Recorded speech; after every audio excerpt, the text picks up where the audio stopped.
Sa iba pang balita, bumuo na ng team ang DILG para imbestigahan ang hindi umano maayos na pagresponde ng kanilang Unified 911 sa medical emergency ng isang pamilya sa Taguig. Sa viral Facebook post, sinabi ng netizen na 10 minuto raw siyang tumatawag sa 911 pero wala umanong sumasagot. Inatake na raw sa puso ang kanyang tatay kaya kinailangan niyang mag-CPR. May dumating daw na sasakyan para rumisponde pero ang netizen pa rin daw ang patuloy na nag-CPR sa kanyang tatay hanggang madala sa ospital. Dead on arrival sa ospital ang kanyang ama. Sa isang bagong post, sinabi ng netizen na hindi ambulansyang ipinadala ng 911 ang tumugon sa emergency.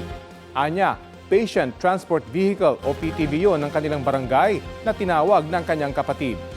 Ayon sa lokal na pamahalaan ng Taguig, nagpadala naman sila ng ambulansya sa barangay Maharlika Hall para mahanap ang bahay ng pasyente. Paulit-ulit daw kasing tumawag ang Taguig Command Center sa 911 pero hindi na ibigay ang kailangang detalye para matukoy ang eksaktong lokasyon. Sa panayam sa unang balita sa unang hirit, pinabulaanan ni DILG Undersecretary Jed Patrick Mabilog ang umano'y naging call response time ng 911 sa insidente. 3 minuto pa lang daw ay nasagot na ang tawag ng caller. We know po that emotions are very high but our records will show that after the call was made, mga 3 minutes bago po nasagot yung tawag.